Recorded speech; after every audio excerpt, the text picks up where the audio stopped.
എക്സോട്ടിക്കിൻ്റെ online ക്ലാസ്സിലേക്ക് വീണ്ടും സ്വാഗതം.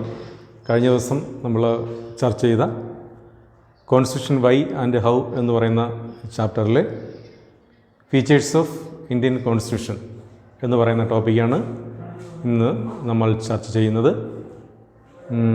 ഏറ്റവും പ്രാധാന്യമുള്ള ചാപ്റ്ററാണ്. അതുപോലെ തന്നെ ആ ചാപ്റ്ററിലെ ഏറ്റവും ഇമ്പോർട്ടൻ്റ് ആയിട്ടുള്ള ഒരു ടോപ്പിക്കാണ് ഇന്ന് ഇവിടെ പറയാൻ പോകുന്നത്.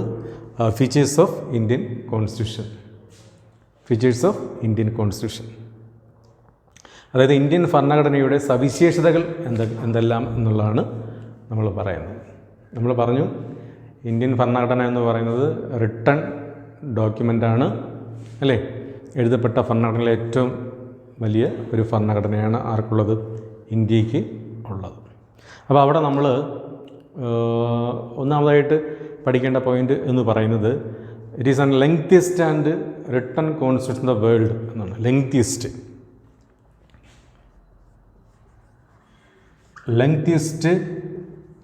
And written.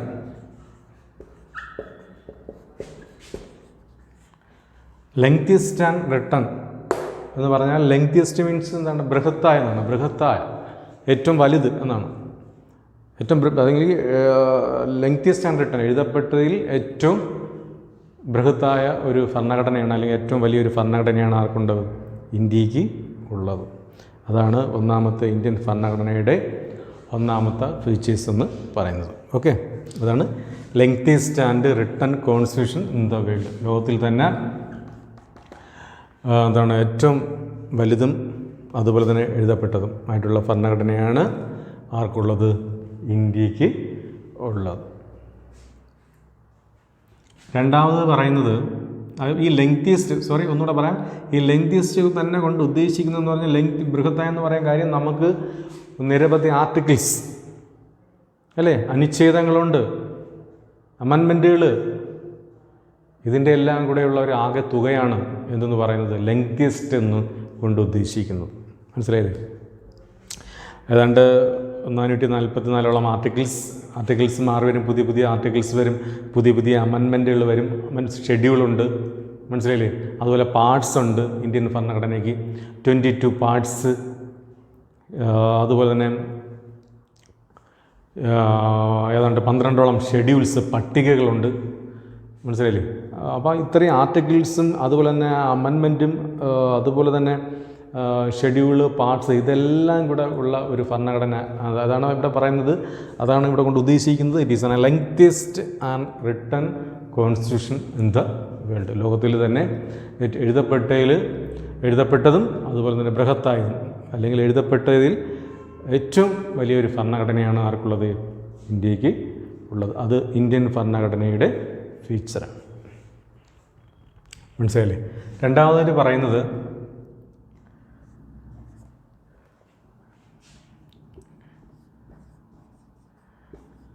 Parliamentary system.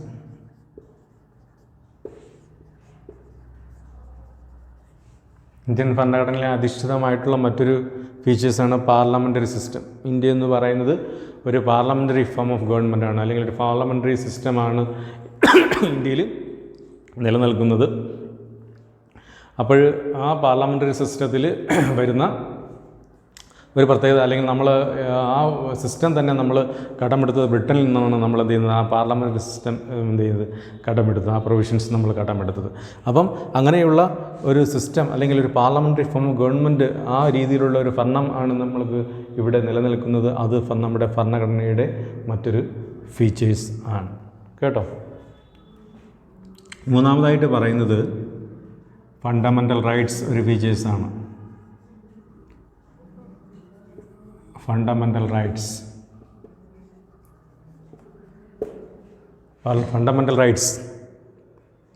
Rights നമ്മൾ പഠിച്ചു, അല്ലേ? മൗലിക അവകാശങ്ങൾ.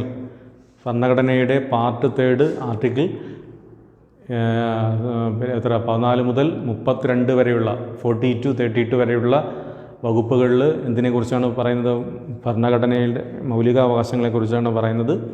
മൗലികാവകാശങ്ങളെന്ന് പറയുന്നത് ഒരു സിറ്റിസനെ സംബന്ധിച്ച് ഗ്യാരണ്ടി നൽകുന്ന, ഭരണഘടന ഉറപ്പ് നൽകുന്ന അവകാശമാണ് എന്തെന്ന് പറയുന്നത്?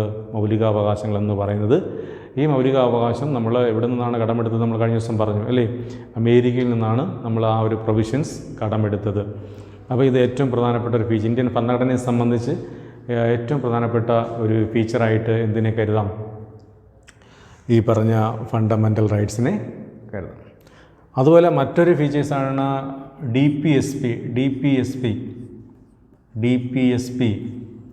DPSP നമ്മൾ പറഞ്ഞു. ഏതാണ്? Directive principles of state policy. DPSP ഇതിൻ്റെ എക്സ്പാൻഷൻ എന്ന് പറയുന്നത് directive principles of state policy. ഒരു സ്റ്റേറ്റിൻ്റെ മാർഗനിർദ്ദേശക തത്വങ്ങൾ എന്നതാണ് എന്തുകൊണ്ട് ഉദ്ദേശിക്കുന്നത്?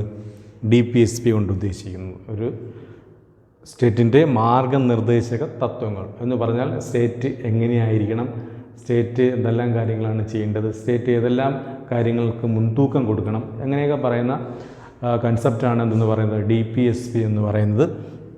അതുകൊണ്ട് തന്നെ DPSP വിഭാവനം ചെയ്യുന്ന കൺസെപ്റ്റ് എന്ന് പറയുന്നത് വെൽഫെയർ സ്റ്റേറ്റാണ്. വെൽഫെയർ സ്റ്റേറ്റ് അതങ്ങനെ നിൽക്കട്ടെ. അപ്പോൾ DPSP നമ്മുടെ എന്താണ്?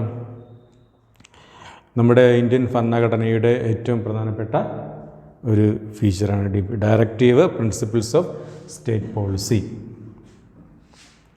മറ്റൊന്ന് ഇൻഡിപെൻഡൻസ് ഓഫ് ജുഡീഷ്യറി.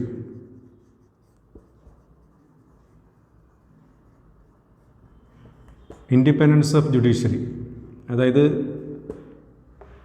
ജുഡീഷ്യറിയുടെ സ്വതന്ത്രത, അല്ലെങ്കിൽ എന്താണ്, ലെജിസ്ലേച്ചറിൽ നിന്നും എക്സിക്യൂട്ടീവിൽ നിന്നും ജുഡീഷ്യറി എപ്പോഴും എങ്ങനെയായിരിക്കണം? ഇൻഡിപെൻഡൻ്റ് ആയിട്ട് നിൽക്കണം. ഒരു ഡെമോക്രാറ്റിക് സ്റ്റേറ്റിൽ, ഒരു ജനാധിപത്യ രാഷ്ട്രത്തിൽ ജുഡീഷ്യറി എന്ന് പറയുന്നത് എങ്ങനെയായിരിക്കണം?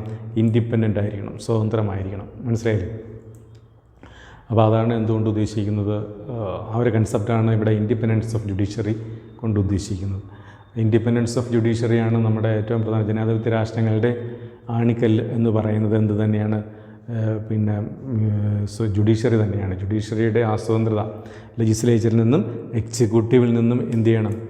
മാറി നിൽക്കണം, സ്വതന്ത്രമായിട്ട് നിൽക്കണം. അതിനെയാണ് നമ്മൾ എന്തെന്ന് പറയുന്നത്? Independence of judiciary. Independence of judiciary എന്ന് പറഞ്ഞാൽ കൺസെപ്റ്റ് തന്നെ നമ്മൾ കഴിഞ്ഞ ദിവസം പറഞ്ഞു.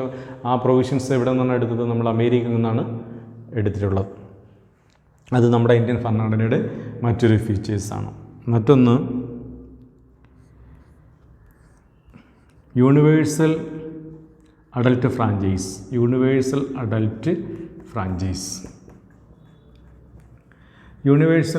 ഫ്രാഞ്ചൈസ്. അതായത് സാർവത്രിക പ്രായപൂർത്തി വോട്ടവകാശം. നമുക്കറിയാം, ഇന്ത്യൻ സിറ്റിസണിന് 18 വയസ്സ് അല്ലേ കംപ്ലീറ്റ് ആയാൽ എന്ത് കിട്ടും? വോട്ട് ചെയ്യാനുള്ള പ്രായം അല്ലേ? അവർക്ക് ഇന്ത്യയിൽ വോട്ടവകാശം കൊടുക്കുന്നുണ്ട്. ജാതിയുടെയോ മതത്തിൻ്റെയോ ലിംഗത്തിൻ്റെയോ കളറിൻ്റെയോ യാതൊരു തരത്തിലുള്ള വിവേചനം കൂടാതെ ഇന്ത്യൻ സിറ്റിസണായ ഒരു വ്യക്തിക്ക് എന്തു കൊടുക്കുന്നുണ്ട്? ഭരണഘടന വോട്ടവകാശം നൽകുന്നുണ്ട്. അതാണ് എന്തുകൊണ്ട് ഉദ്ദേശിക്കുന്നത്? Universal adult franchise. That means സാർവത്രിക പ്രായപൂർത്തി വോട്ടവകാശം. അതും നമ്മുടെ ഇന്ത്യൻ ഭരണഘടനയുടെ മറ്റൊരു ഫീച്ചേഴ്സാണ്. ഓക്കെ, അപ്പോൾ ഈ പോയിൻ്റുകളൊന്ന് ജസ്റ്റ് ഒന്നുകൂടെ ഒന്ന് നോക്കിക്കോണം. നമ്മൾ പറഞ്ഞു ലെങ്തിയസ്റ്റ് ആൻഡ് റിട്ടൺ കോൺസ്റ്റിറ്റ്യൂഷൻ, അതുപോലെ parliamentary system, fundamental rights, DPSP, independence of judiciary, അതുപോലെ തന്നെ universal adult franchise. Next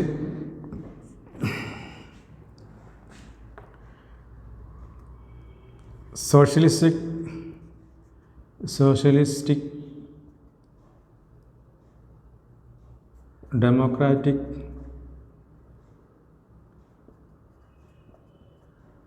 republic. ഇതൊരു ഫീച്ചേഴ്സാണ്, സോഷ്യലിസ്റ്റിക് ഡെമോക്രാറ്റിക് ആൻഡ് റിപ്പബ്ലിക്. അതുപോലെ തന്നെ മറ്റൊന്ന് സെക്കുലാരിസം. ഇത് നോക്കാം. സോഷ്യലിസ്റ്റിക് ഡെമോക്രാറ്റിക് ആൻഡ് റിപ്പബ്ലിക് അല്ലേ? സ്ഥിതിസമത്വ ജനാധിപത്യ റിപ്പബ്ലിക്കാണ് ഇന്ത്യ എന്ന് പറയുന്ന കൺസെപ്റ്റ്. അത് എന്ന് പറയുന്നത് ഇന്ത്യൻ ഭരണഘടനയെ സംബന്ധിച്ച് ഇന്ത്യൻ ഭരണഘടനയുടെ ഏറ്റവും പ്രധാനപ്പെട്ട ഒരു ഫീച്ചറാണ്. മനസ്സിലായോ? അതാണ് സോഷ്യലിസ്റ്റിക് ഡെമോക്രാറ്റിക് ആൻഡ് റിപ്പബ്ലിക്. മറ്റൊന്ന് വരുന്ന അതുപോലെ തന്നെ വരുന്ന പ്രാധാന്യമുള്ള ഒരു ഫീച്ചേഴ്സാണ് സെക്കുലാരിസം. സെക്കുലാരിസം മീൻസ് എന്താണ്? മതേതരത്വം. മനസ്സിലായില്ലേ? മതേതരത്വം. ഇന്ത്യ എന്ന് പറയുന്ന ഒരു മതേതരത്വ രാഷ്ട്രമാണ്, ഒരു സെക്കുലാർ സ്റ്റേറ്റാണ്. സെക്കുലാർ സ്റ്റേറ്റ് കൊണ്ട് ഉദ്ദേശിക്കുന്നത് all religions are equal dignity in society എന്നാണ് പറയുന്നത്. എല്ലാ മതങ്ങൾക്കും, സമൂഹത്തിലെ എല്ലാ മതങ്ങൾക്കും തുല്യ പരിഗണനയാണ് ഇന്ത്യൻ ഭരണഘടന വിഭാവനം ചെയ്യുന്നത്. അപ്പോൾ ആ വിഭാവനം ചെയ്യുന്ന ഒരു കൺസെപ്റ്റ് എന്ന് പറയുന്നത് സെക്കുലാരിസമാണ്. അത് ഇന്ത്യൻ ഭരണഘടനയുടെ ഏറ്റവും പ്രധാനപ്പെട്ട മറ്റൊരു ഫീച്ചേഴ്സാണ്. മനസ്സിലായോ? അപ്പോൾ ഈ പോയിന്റുകളൊന്നുകൂടെ ഒന്ന് ഓർമ്മിക്കുക. നമ്മൾ ഉദ്ദേശിക്കുന്നത് lengthiest and written Indian constitution എന്ന് പറയുന്നത് lengthiest and written constitution in the world. Lengthiest എന്ന് പറഞ്ഞാൽ ഞാൻ പറഞ്ഞു ഇവിടെ ഉദ്ദേശിക്കുന്നത് ഏറ്റവും ബൃഹത്തായ, അല്ലേ, ഏറ്റവും വലുത്. നമുക്കറിയാം നിരവധി ആർട്ടിക്കിൾസ്, അമെൻമെൻറ്റ്സ്, അല്ലേ, ഒരുപാട്, അതുപോലെ പാർട്സ്, അതുപോലെ ഷെഡ്യൂൾ, ഇതെല്ലാം അടങ്ങിയതാണ് ഇന്ത്യൻ ഭരണഘടന എന്ന് പറയുന്നത്. അതുകൊണ്ട് ഇന്ത്യൻ ഭരണഘടന എന്ന് പറയുന്നത് ലെങ്തിയസ്റ്റ് എന്നാണ് പറയുന്നത്. അതുപോലെ തന്നെ റിട്ടണുമാണ്. ലോകത്തിൽ വെച്ച് എഴുതപ്പെട്ടതിൽ വെച്ച് ഏറ്റവും വലിയ ഭരണഘടനയാണ് എന്തെന്ന് പറയുന്നത് ഇന്ത്യൻ ഭരണഘടന എന്ന് പറയുന്നത്. അതാണ് നമ്മുടെ ഇന്ത്യൻ ഭരണഘടനയുടെ ഒരു ഫീച്ചറായിട്ട് നമുക്ക് എന്തിനെ കരുതാം? Lengthiest and written constitution in the world. Okay. മറ്റൊന്ന് ഞാൻ പറഞ്ഞു പാർലമെൻ്ററി സിസ്റ്റം അല്ലെങ്കിൽ പാർലമെൻ്ററി ഫോം ഓഫ് ഗവൺമെൻറ് എന്ന് വേണമെങ്കിൽ പറയാം. പാർലമെൻ്ററി സിസ്റ്റം എന്നോ എന്താണ് പാർലമെൻ്ററി ഫോം ഓഫ് ഗവൺമെൻറ് എന്ന് വേണമെങ്കിലും പറയാം. മനസ്സിലായില്ലേ? ഇന്ത്യൻ സിസ്റ്റം എന്ന് പറയുന്നത് പാർലമെൻ്ററി സിസ്റ്റം അല്ലെങ്കിൽ parliamentary form of government. Parliamentary form of എന്ന് പറയുന്ന കൺസെപ്റ്റ് അല്ലെങ്കിൽ ആ ഒരു ഫീച്ചേഴ്സ്. പാർലമെൻ്ററി എന്ന് പറയുമ്പോൾ നമ്മളവിടെ ഉദ്ദേശിക്കുന്നത് ആ സിസ്റ്റം എന്തുകൊണ്ട് ഉദ്ദേശിക്കുന്നത് പാർലമെൻ്ററി സിസ്റ്റത്തിൽ നോമിനൽ എക്സിക്യൂട്ടീവ് ഉണ്ടാവും, അതുപോലെ തന്നെ റിയൽ എക്സിക്യൂട്ടീവ് ഉണ്ടാവും. നോമിനൽ എക്സിക്യൂട്ടീവ് എന്ന് പറയുന്നത് ആ രാഷ്ട്രത്തിൻ്റെ ഹെഡ് ഓഫ് ദി സ്റ്റേറ്റ് ആയിരിക്കും. റിയൽ എക്സിക്യൂട്ടീവ് എന്ന് പറയുന്നത് ഹെഡ് ഓഫ് ദി ഗവൺമെൻറ് ആയിരിക്കും. മനസ്സിലായില്ലേ? നോമിനൽ എക്സിക്യൂട്ടീവ് എന്ന് പറഞ്ഞാൽ അവിടെ ആരാണ്? പ്രസിഡൻ്റാണ്. റിയൽ എക്സിക്യൂട്ടീവ് എന്ന് പറയുന്നത് പ്രൈം മിനിസ്റ്റർ ആയിരിക്കും. മനസ്സിലായടെ? അപ്പോൾ ഇതാണ് പാർലമെൻ്ററി സിസ്റ്റം. പാർലമെൻ്ററി സിസ്റ്റമാണ് ഞാൻ ഒന്ന് പറഞ്ഞത്, ഒന്ന് ശ്രദ്ധിക്കാം. പാർലമെൻ്ററി സിസ്റ്റം കൊണ്ട് ഉദ്ദേശിക്കുന്നത് ഇത്രയേ ഉള്ളൂ. രണ്ട് ഹെഡ് ഉണ്ടാവും, ഒന്ന് നോമിനൽ, മറ്റൊന്ന് റിയൽ. രണ്ട് പവറുള്ള വ്യക്തികൾ, അത് ഓർമ്മിച്ചിരുന്നാൽ മതി.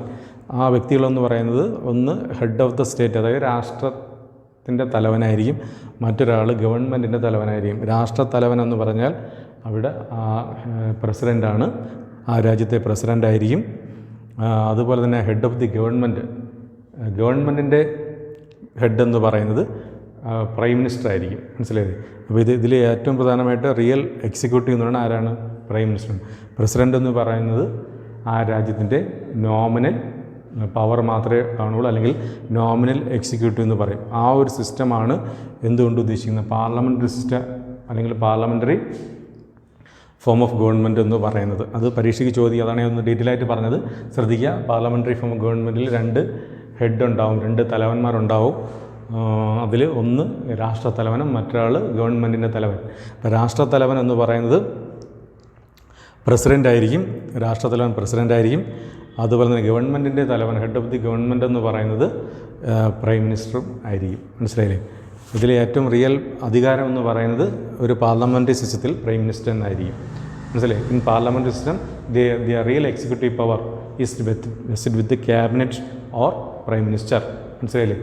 ഒരു പാർലമെൻ്ററി ഭരണ സംവിധാനത്തിൽ യഥാർത്ഥ അധികാരി അല്ലെങ്കിൽ യഥാർത്ഥ അധികാരം നിക്ഷിപ്തമായിരിക്കുന്നത് ആരിലായിരിക്കും? പ്രൈം മിനിസ്റ്ററിൻ്റെ കയ്യിൽ ആയിരിക്കും. അതുകൊണ്ടാണ് പാർലമെൻ്ററി സിസ്റ്റത്തിൽ പ്രൈം മിനിസ്റ്ററിന് അല്ലെങ്കിൽ അദ്ദേഹത്തെ ഒരു റിയൽ എക്സിക്യൂട്ടീവ് അതോറിറ്റി എന്ന് നമ്മൾ പറയുന്നത്. പ്രസിഡൻറ്റ് എപ്പോഴും അദ്ദേഹത്തിന് നാമമാത്രമായിട്ടുള്ള അധികാരം മാത്രമേ ഉണ്ടായിരിക്കുകയുള്ളൂ. നാമമാത്രം കൊണ്ട് ഉദ്ദേശിക്കുന്നത് അദ്ദേഹത്തിൻ്റെ പൊസിഷൻ. മനസ്സിലായി? എങ്കിലും അധികാരം ഇല്ലെന്നല്ല, പ്രസിഡൻറ്റിനെ സംബന്ധിച്ച് നിരവധി അധികാരങ്ങളുണ്ട്. പക്ഷേ ഈ സിസ്റ്റത്തിൽ നമ്മൾ ഏറ്റവും കൂടുതലായിട്ട് റിയൽ എക്സിക്യൂട്ടീവ് അതോറിറ്റി എന്ന് പറയുന്നത് ആരിൽ തന്നെയാണ്? പ്രൈം മിനിസ്റ്റർ തന്നെയാണ് പറയുന്നത്. അപ്പോൾ ഒരു പാർലമെൻ്ററി സിസ്റ്റത്തിൽ റിയൽ എക്സിക്യൂട്ടീവ് അധികാരി എന്ന് പറയുന്നത് ആര് തന്നെയാണ്? പ്രൈം മിനിസ്റ്റർ തന്നെയാണ്. മനസ്സിലായില്ലേ?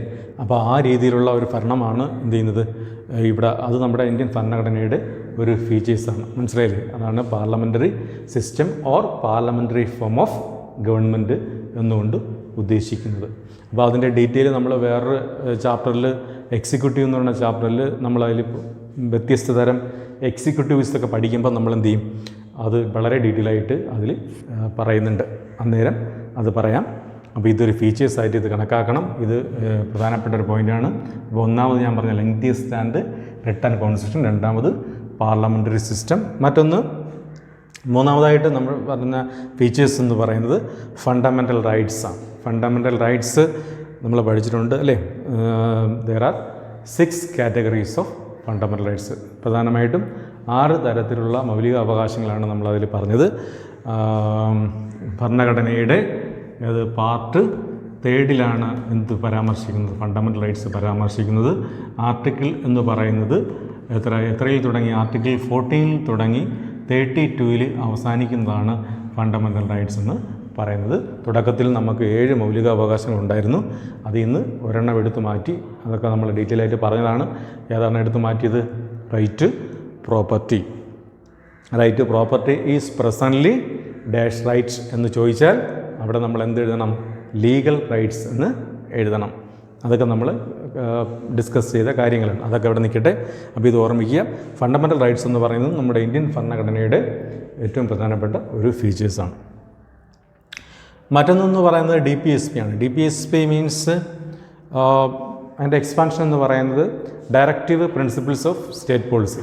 Directive principles of state policy കൊണ്ട് ഉദ്ദേശിക്കുന്നത് in our constitution part 4 article 36 to 51, 36 മുതൽ 51 വരെയുള്ള കാര്യങ്ങൾ, ഭരണഘടനയുടെ 36 to 51 വരെയുള്ള ഭാഗങ്ങളിൽ എന്ത് പറയുന്നുണ്ട്? DPSP കുറിച്ച് വളരെ വ്യക്തമായിട്ട് പറയുന്നുണ്ട്. DPSP എന്ന് പറയുന്നത് DPSP കൺഫേം ചെയ്യുന്ന അല്ലെങ്കിൽ DPSP വിഭാവനം ചെയ്യുന്ന കൺസെപ്റ്റ് എന്ന് ചോദിച്ചാൽ പറഞ്ഞു കൊടുക്കണം. ഏതാണ്? വെൽഫെയർ സ്റ്റേറ്റ്, ക്ഷേമരാഷ്ട്രം എന്ന് പറയുന്ന സങ്കല്പമാണ് എന്ത് ചെയ്യുന്നത്? DPSP വിഭാവനം ചെയ്യുന്നത്. അപ്പോൾ അത് നമ്മൾ DPSP പ്രത്യേകിച്ച് നമുക്ക് പഠിക്കാനുണ്ട് അറിയാം. അപ്പോൾ അത് നമ്മുടെ ഇന്ത്യൻ ഭരണഘടനയുടെ ഒരു ഫീച്ചേഴ്സാണ്.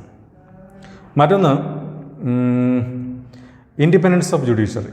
ഇൻഡിപെൻഡൻസ് ഓഫ് ജുഡീഷ്യറി കൊണ്ട് ഉദ്ദേശിക്കുന്നതെന്ന് പറഞ്ഞാൽ നീതിന്യായ വ്യവസ്ഥയുടെ സ്വതന്ത്രത എന്നാണ് ഉദ്ദേശിക്കുന്നത്. നീതിന്യായ വ്യവസ്ഥയുടെ സ്വതന്ത്രത കൊണ്ട് ഉദ്ദേശിക്കുന്നത്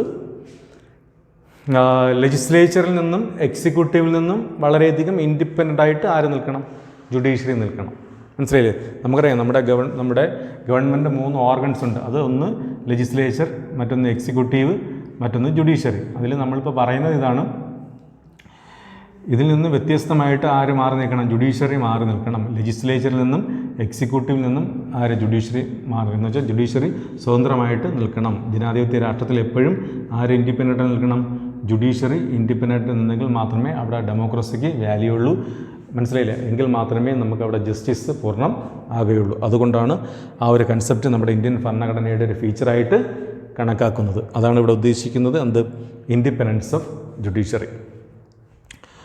മറ്റൊന്ന് universal adult franchise. Universal adult franchise. Universal adult franchise എന്ന് പറഞ്ഞാൽ നമുക്കറിയാം സാർവത്രിക പ്രായപൂർത്തി വോട്ടവകാശം. ഞാൻ പറഞ്ഞു എന്താണ്? മതത്തിൻ്റെയോ ജാതിയുടെയോ വർണ്ണത്തിൻ്റെയോ ലിംഗത്തിൻ്റെയോ കളറിൻ്റെയോ അടിസ്ഥാനത്തിൽ വിവേചനമില്ലാതെ ഇന്ത്യൻ സിറ്റിസൺ ആയ ഒരു വ്യക്തിക്ക് 18 വയസ്സ് കംപ്ലീറ്റ് ആയിട്ടുള്ള ഒരു വ്യക്തിക്ക് ഭരണഘടന എന്ത് നൽകുന്നു? വോട്ടവകാശം നൽകുന്നു. മനസ്സിലായില്ലേ? അപ്പോൾ അത് നമ്മുടെ ഇന്ത്യൻ ഭരണഘടന ഫീച്ചേഴ്സായിട്ട് കണക്കാക്കുന്നുണ്ട്. അതാണ് യൂണിവേഴ്സൽ അഡൽട്ട് ഫ്രാഞ്ചൈസ്. ഇവിടെ വേണമെങ്കിൽ നമുക്ക് ഒരു കാര്യം ഓർമ്മിക്കാം. നമ്മുടെ വോട്ടിംഗ് ഏജ് പണ്ട് 21 ആയിരുന്നു, 21 അതിൽ നിന്നും 18 മാറ്റി. മനസ്സിലാക്കി? വോട്ടിംഗ് ഏജ് 21 നിന്നും എത്രയിലേക്ക് കുറച്ച് 18 മാറ്റി. അപ്പോൾ അത് 21 നിന്നും 18 മാറ്റിയ അമൻമെൻറ്റ് ഈ ഘട്ടത്തിൽ അതും കൂടെ ഒന്ന് ഓർമ്മിക്കുക. ആ അമൻമെൻറ്റ് എന്ന് പറയുന്നത് 61 അമൻമെൻറ്റാണ്. 61ാമത്തെ അമൻമെൻറ്റ്. 61 അമൻമെൻറ്റ്. ആർട്ടിക്കിൾ അല്ല, അമൻമെൻറ്റ്. ഓക്കെ. 61-ാം ഭരണഘടനാ